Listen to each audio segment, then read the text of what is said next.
시댁하면 딱 떠오르는 게 뭐가 있을까요? 저는 제사라고 봅니다. 시작은 김장 때부터라고 했는데 어떻게 보면 서서히 시작한 것은 제사 때부터가 맞는 것 같네요. 지금은 여러 가지 방법으로 제사를 지내고 있지만 예전에는 제사가 참 많았어요. 저는 바로 임신을 했기 때문에 더 힘들었던 것 같아요. 결혼하고 바로 임신해서 임신 3개월 만에 첫 제사는 저에게 정말 지옥과도 같았습니다. 입덧을 심하게 해서 몸은 거의 뼈밖에 없을 정도로 말라 있었는데 어머님은 그런 저를 전혀 안쓰러워하지 않으셨어요. 다들 그렇게 애 낳는 거라고 하면서 유난스럽다고 입덧한다고 꾸중을 하셨죠. 어머님께서 어떠한 고통도 다 엄살이라고 하시는 분이라 힘들다고 할 수가 없었어요. 그날도 제사 준비를 하려고 하는데 제사라고 하면서 장을 봐오셨는데 어마어마하더군요. 어머님은 제사 준비 역시 입으로 다 하셨습니다. 저더러 나중에 다 해야 하는 것이니 가르쳐 주신다고 하시면서 하는데 거의 입으로 하시고 저는 어머니가 시키는 대로 움직여야 했어요. 합동제사도 아니고 그냥 할아버님 한 번 제사라고만 했는데 상당히 많은 음식을 준비하는 것 같았어요. 시누이들이 와서 도와준다고 했는데 알고 보니 먹는 것을 도와주겠다는 거였습니다. 저는 그것도 모르고 둘째 시누가 일찍 왔길래 도와주러 온 줄 알고 기뻐했죠. 그런데 시누이가 시어머니보다 더 하더군요. 맛이 있네 없네 하면서 앉아서 이거 줘라 저거 줘라 완전 먹으러 왔더군요. 시어머님도 기가 막힌 게 시누이들에게 아예 다른 제사를 거들지도 못하게 했습니다. 저는 그 역겨운 기름 냄새를 맡으며 전을 붙여놓으면 시누이는 하나 둘씩 오며 가며 자꾸 가져가는 겁니다. 그때 저는 드시지 말라고 말도 못하고 차마 넘겼어야 했습니다. 그 서러움을 여기에 또 풀어보네요. 제사 음식도 알고 보니 시누이 아들에게 다 챙겨보내려고 엄청난 음식을 했던 거였습니다. 아들 하시더니 세상에 남편이 먹을 만큼만 주고 제가 좋아하는 것은 다 빼고 시누이 아들만 챙겨주더군요. 지금 다시 또 생각하니 열불이 나네요. 현재 얘기가 더 궁금하실 것 같아 오래전 과거는 묻고 시누이 아들이 20년 후 내 앞에 나타난 것과 저희한테 거머리처럼 들러붙은 얘기를 해보겠습니다. 저는 30 후반에 친정 부모님한테 재산을 상속받게 되었습니다. 남편은 건축 관련 회사를 다니고 저도 짬짬이 공부하면서 살았어요. 그렇게 사는 저의 모습을 보고 친정 어머님께서 대단한 결심을 하신 거예요. 원래 친정 아버지가 알부자이신데 자식들이 힘들게 살아도 돈을 풀지 않고 움켜쥐고 계신 분이셨어요. 그런 아버지인 걸 알고 있기에 땅도 있고 건물도 있지만 남동생과 저는 부모님 재산을 탐을 낼 수 없었어요. 그런데 친정어머니의 끈질긴 설득에 고집센 아버지께서 어렵게 결단을 내려주셨습니다.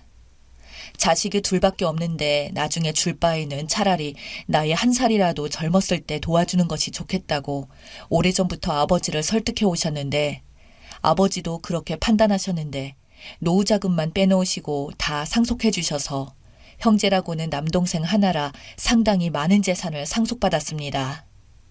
남편놈 입이 귀에 걸린 것을 보면 그동안 쥐꼬리만한 월급만 받다가 본인이 운영하고 싶었던 가게를 차려주니 좋아하더군요. 저는 모든 명의를 다 제 걸로 하고 나머지 돈도 다 제가 관리했습니다. 남편은 조금만 저에게 잘못하면 아무것도 못 가지고 쫓겨날 것이 당연하니 제 눈치만 보는 것은 당연했고요. 그래서 남편은 다니던 회사를 그만두고 가게를 하나 하게 되었는데요. 역시 돈도 있는 사람이 쓰는가 봅니다. 가지고 있던 돈을 투자를 했는데 이득을 봐서 10배 정도 소득이 생겼습니다. 저희는 말 그대로 부잣집이라는 말이 나올 정도로 재산을 소홀히 하게 되었어요. 건물도 하나 사고 해서 세도 받아먹고 있어서 따로 일을 하지 않아도 됐어요. 남편이 하는 가게도 변두리 싼 곳으로 옮겨서 가게 월세 같은 건 걱정하지 않고 일을 했습니다. 그리고 가게에서 나오는 돈은 남편이 관리하도록 했어요. 이런저런 소식을 시누이 아들들이 들었는지 남편에게 저 모르게 돈을 빌리려고 했던 것 같아요. 돈을 빌렸다는 것은 최근에 알게 되었네요. 어쩐지 자기 동생 전화가 오면 방으로 가서 받거나 문자로 주고받는 걸 알고 있었지만 시댁 일에는 관심조차 없어서 신경을 끄고 살았는데 그런 일이 있었더라고요. 상황이 급하니 신우가 남편을 자꾸 재촉하며 돈을 달라고 하니까 남편 혼자서 감당하고 있다가 본인도 도움을 주는데 한계가 있었는지 제게 한 번도 꺼내지 않았던 자기 누나와 동생 얘기를 저한테 하는 겁니다. 하루는 남편 놈이 술 한잔 하면서 궁금하지도 않고 듣기도 싫은 동생 얘기를 꺼내더군요. 시누이는 마음을 곱게 쓰고 살지 않아서 그런지 기가 막히게 아직 혼인신고도 하지 않고 애들을 키웠더군요. 그 남자가 가정 있는 남자인지도 모르고 애까지 가져선 그 부인한테 죽도록 얻어맞았다고 들었어요. 그리고 또 하나는 애 셋을 혼자서 키우는데 애기 아빠가 다 다르다고 하더군요. 기가 막히더군요. 이해가 되지 않았어요. 시누이는 젊어서 그 남자한테 미쳤던 거죠. 자식들 내팽개치고 잘 돌아가는 건지 늙어서까지 그런다고 들었어요. 그리고 나머지 시누이도 역시 애 둘까지 낳았는데 남편이랑 전 부인이랑 아직 이혼을 안 해서 그냥 그렇게 왔다 갔다 하며 산다고 들었어요. 기가 막혔습니다. 마지막으로 비위 상하고 제일 재수없는 큰 시누이는 자식 때문에 지금 제 명예 못 살 것 같다더군요. 아들이 음주운전을 했는데 피해자가 고소하는 바람에 깜빵에 있다고 들었습니다. 딸도 사내 연애를 했는데 유부남인 거 알고 사귀었다가 지금 상간녀 소송을 당해서 회사도 그만두고 집에서 놀고 먹고 있다고 들었네요. 고모부도 주식 투자했다가 퇴직금 다 날리고 큰 시누이의 집안은 아주 개판이더군요. 이런 얘기를 하면서 남편은 저한테 도와주면 안 되겠냐고 말을 하는 겁니다. 저는 남편한테 왜 이런 말을 왜 해? 왜 도와달라고 있어? 지금 상황이 다들 그렇잖아. 도와주면 안 돼? 나머지 셋은 뭐하고 사나? 뭐 지금까지 연락 한 번 안 하고 지낸 나보고 도와주라고 하는 거야? 당신 미쳤어? 누나들 셋이서 잠도 잘 못 잔다고 들었어. 처음에 도움을 줬었는데 돈이 아까우니까 그냥 1년만 돕고 산다고 들었어. 그 남자 놈들이랑도 그렇게 지내고 살고 있는데 지금 나보고 도와주라는 거야? 내가 누나들한테 받은 게 있는데. 아니, 내가 받았어. 난 자기 누나들한테 받은 거라고는 멸시와 구박뿐이었어. 그리고 다시 누나들의 가정도 도와주자고 지난 얘기 또 해볼까? 이제 네 누나들 때문에 싸우고 싶지 않으니까. 그날 먹던 술상을 갑자기 들쳐 엎어버리더니 있으니까 조금만 도와달라고 하는 게 그게 그렇게 힘들어? 뭐 하는 짓이야, 식당 놔두고 궁상맞게. 먹는 거 가지고 그러냐? 이런다고 변하는 거 없어. 내가 남을 도우면 도왔지 진상 같은 니들 식구들은 절대로 안 도울 거니까 그렇게 알아. 했더니 상을 엎는 걸로 부족했는지 이놈이 거실장에 제가 아끼는 그릇을 밀쳐버려서 수많은 그릇들이 와장창 깨졌어요. 그동안 애 아빠라고 버리지 않고 거두어줬더니 이놈이 겁을 상실했더군요. 저는 안방으로 들어가 간편한 옷을 가지고 나와 가위로 마구 잘라버리고 있으니까 이놈도 가만히 있지 않고 저를 치려고 하다가 멈칫하더군요. 제가 가위를 들고 있었거든요. 죽고 싶어? 내가 그만하라고 했을 때 멈춰야지. 이 집에서 당장 꺼져. 이놈 옷이라고는 면티와 반바지를 입은 상태였는데 제 성질 건드려봤자 남는 게 없다는 걸 알고는 그대로 나가더군요. 말리는 사람이 없다 보니 싸움은 더 심해졌습니다. 남편이 나가고 전 예전에 남편에게 마지막 기회를 줬던 그 카드를 쓰기로 했습니다. 바로 끝이었습니다. 그런데 이놈은 제가 그냥 이러고 말 거라고 생각했던 모양입니다. 이놈이 가게에서 생활을 하다가 제가 화가 풀렸는지 확인하려고 문자를 했더라고요. 저는 화가 풀리지 않았다는 것을 알려서 그런지 당분간은 남편은 집에 들어오지 않았어요. 술김이라지만 지가 한 행동도 있고 그래서 그런지 쉽게 집에 오지는 않더군요. 그동안 저는 집이며 가게며 재산 정리를 했습니다. 남편 놈이 가게에서 생활하고 있었거든요. 그러다 갑자기 집으로 왔더군요. 그럴만한 게 하는 가게가 걸렸기 때문입니다. 다급했는지 문을 두들기면서 욕을 하면서 문을 열라고 했다고 하더군요. 그런데 저는 그 집에 있지 않았습니다. 저는 이미 이사를 했고 그 집은 다른 사람이 살고 있기 때문입니다. 저는 집을 팔고 아주 작은 원룸으로 이사를 했어요. 이혼을 하기 위한 것이었죠. 그렇게 보기 좋게 남편 놈과 법정에서 얼굴을 보게 되었습니다.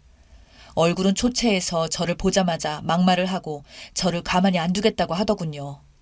그런데 그 자리에 시누이 아들도 같이 왔고 그놈 시누이들도 동생이 자기들 때문에 이렇게 됐으면 사과를 하거나 동생 감싸 안아달라고 부탁을 하는 게 맞는 거 아닌가요? 부탁을 해도 다시 받아줄 생각이 없었지만 시누이 아들까지 몰려와서 하는 거 보니까 그래도 애들 아빠니까 선심이라도 쓰려고 했는데 그놈 하는 짓과 시누이들 하는 짓을 보니 그 마음은 싹 사라지더군요. 어찌나 거짓말을 하는지 할머니가 되어서 힘도 없으면서 그래도 시누이라고 기세 등등 하는 거 보고 있자니 참 할 말이 없다 싶었죠. 그래도 마지막이 될 것 같아 빈 껍데기 붙들고 까불다가 동생까지 이혼을 하니까 이제 속이 시원하십니까? 했더니 전현이 무서운 게 없는가 봅니다. 세월만큼 저도 변했고 이제 다 같이 늙어가면서 인연 전원 하지 마시고 지팡이 들고 여기까지 올 정도로 힘이 남아있으면 앞으로 동생도 잘 돌봐주세요. 라고 했습니다. 그랬더니 그 지팡이를 저한테 휘두르길래 잡아서 내동댕에 쳤죠. 어이없어 하더니 더 이상 덤비지 않더군요. 늙어서 뼈도 쉽게 붙지 않으니까 나서지 마세요. 그리고 저 건드려봤자 힘으로 보나 뭐로 보나 손해인 거 알고 있죠? 그리고 당신 다시 보지 말자. 내가 끝까지 가보려고 했는데 여기까지인 것 같네. 그리고 아예 아무것도 진짜 주려고 했는데 네가 나 몰래 빼돌린 돈은 내가 위자료다 생각하고 되돌려 달라 하지 않을 테니까 그거 먹고 떨어져. 그러고 살다 돈 없으면 그동안 네 동생한테 준 돈 달라고 해. 엄청 해먹었던데. 신우인연도 염치가 있는지 아무 말 안 하더군요. 20년 동안 할 말 못할 말 다 퍼붓고 그들을 뒤로 하고 왔습니다. 어찌나 속이 시원하던지 진짜 시댁과 끝인 게 느껴집니다. 그런데 남편과 아직 끝난 것은 아니고 지금 이혼 준비 중에 있습니다. 시누이들이 벌떼같이 몰려와서 그때 해결하지 못하고 아직 진행 중이네요. 이젠 하루빨리 끝내버리고 자유롭게 살고 싶네요. 읽어주셔서 감사합니다.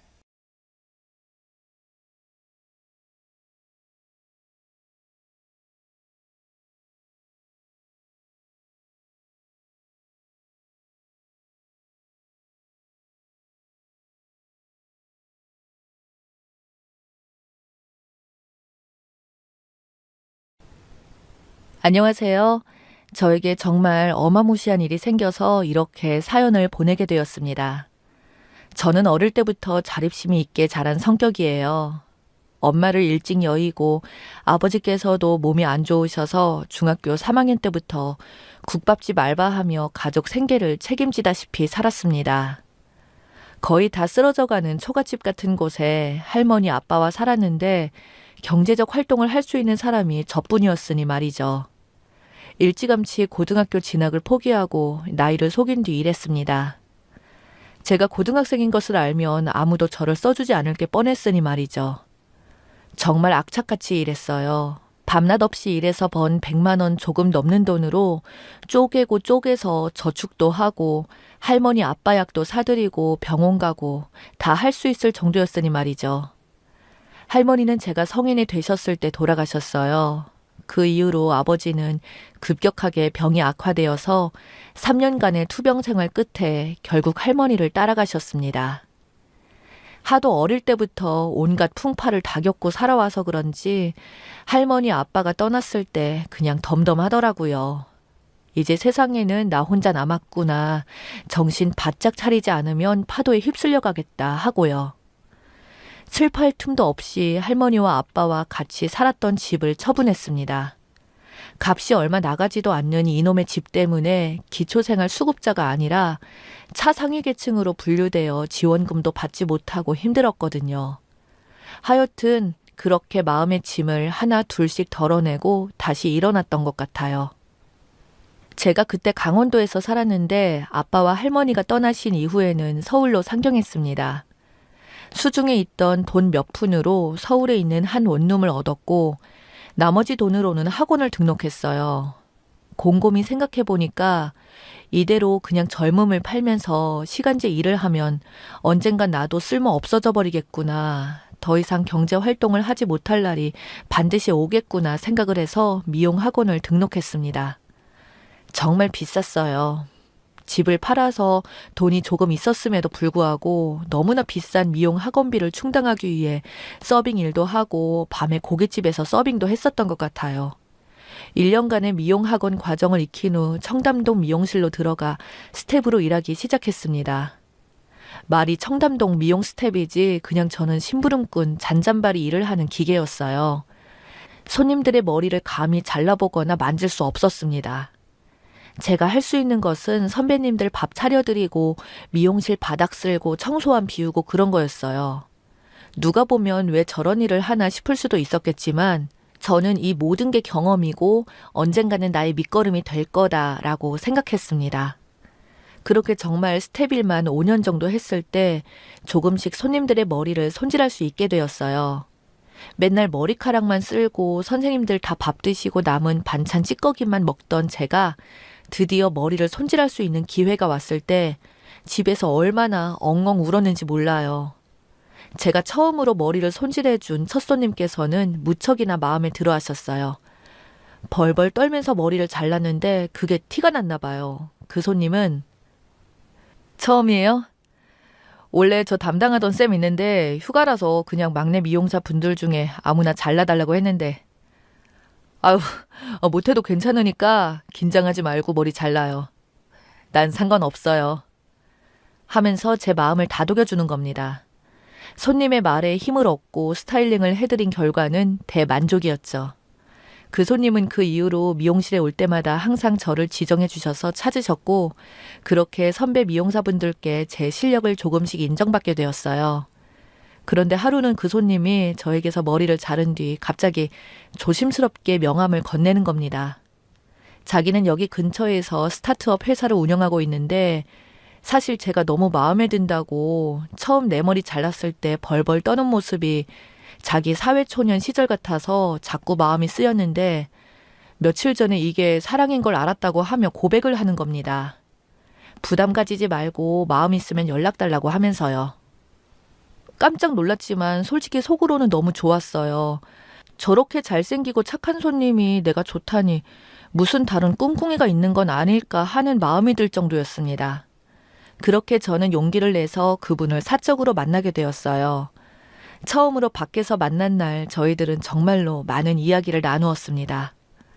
아직도 기억이 나는 게 오후 1시에 한 커피숍에서 만났는데 9시까지 그 커피숍에서 한 번도 쉬지 않고 이야기를 나누었어요.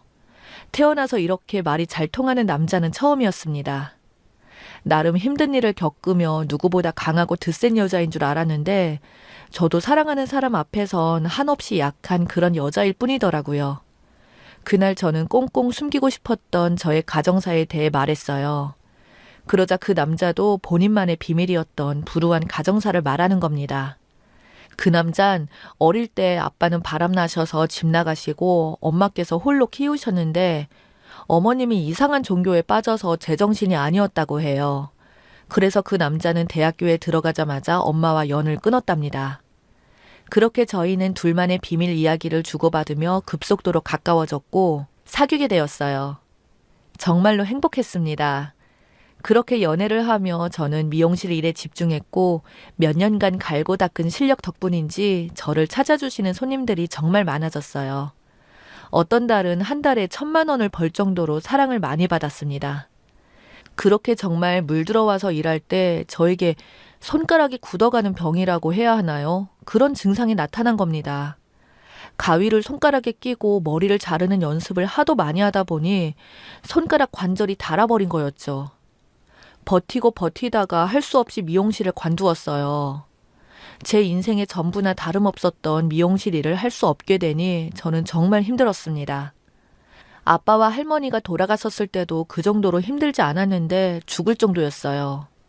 그때 남자친구가 옆에서 정말 많은 위로를 해주었고 남자친구가 고백하더라고요. 결혼하고 싶다고. 마음 아파 죽겠다고. 나 너 옆에서 평생 있으면서 지켜주고 싶다면서요. 그때 저도 정말 너무 힘들어서 안 되겠다, 이 남자한테 시집 가야겠다 마음으로 받아들였습니다. 남자친구나 저나 둘 다 부모님이 안 계셨고 그렇게 뭔가 크게 나서서 일 벌리는 거 싫어해서 혼인신고만 한 채 그냥 신혼여행을 크게 갔다 온 걸로 했어요. 스타트업 회사이지만 국가의 지원을 받는 내실 탄탄한 기업이었기에 신혼집은 남편이 서울 노른자 땅에 마련했어요. 저도 미용실 하면 모아둔 돈이 있긴 있었지만 남편에 비해 초라한 수준이었고요. 그렇게 신혼여행을 갔다 온 후 신혼집에 들어간 지 3주 조금 넘었을 때 임신한 걸 알았어요.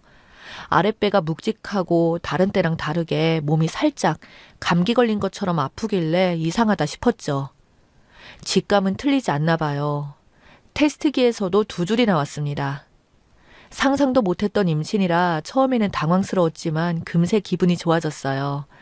제 뱃속에 있는 아이가 저의 마음을 위로해 주었기 때문입니다. 손 때문에 미용을 그만두고 자꾸 안 좋은 생각이 들었는데 뱃속에 아이가 생겼다는 걸 알게 되니 책임감도 강해지고 뭐랄까 슬퍼하고 우울해할 틈이 없더라고요. 이 아이는 내게 천사구나 라는 생각이 들었죠. 남편도 또 너무 좋아하면서 저를 극진히 대해줬습니다. 그렇게 신혼생활을 만끽하던 중 거의 15년 넘게 연을 끊었던 시모가 남편을 찾아온 겁니다. 쎄 빠지게 공부해서 명문대 들어간 남편이 대기업 입사 다 포기하고 정말 맨땅에 헤딩하듯 동기들과 함께 회사를 설립해서 돈을 번 건데 어떻게 안 건지 어머님께서 돈 냄새를 맡고 남편 회사를 찾아온 겁니다.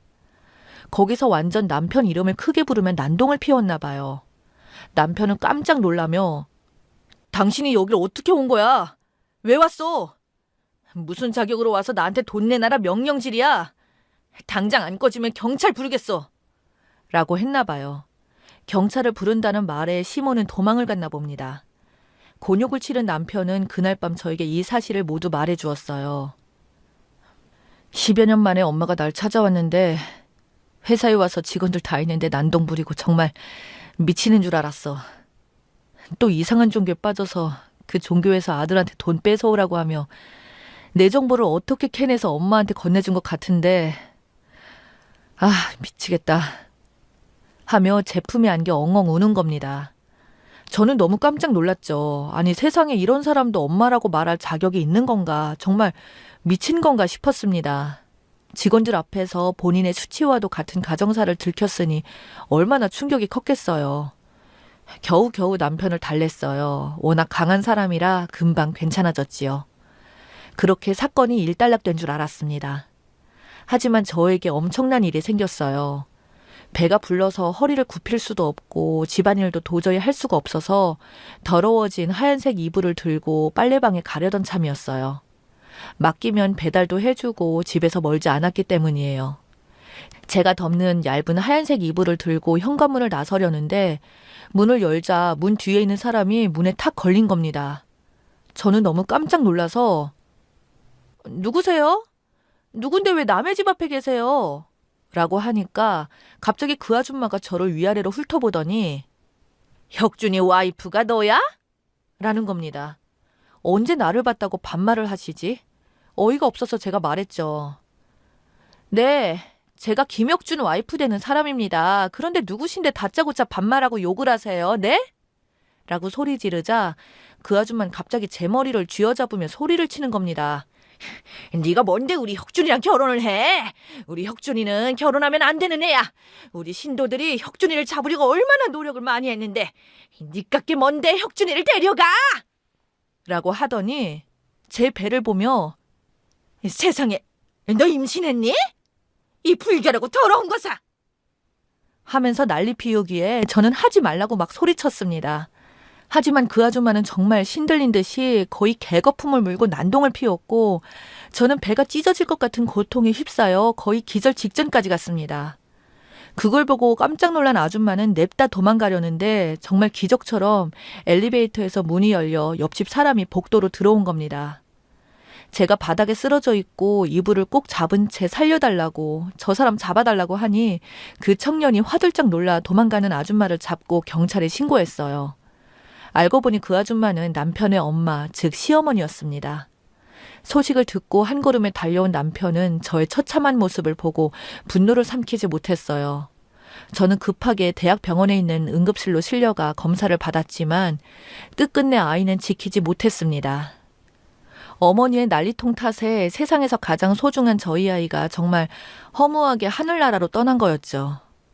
울분이 터지고 눈물이 막 나왔습니다.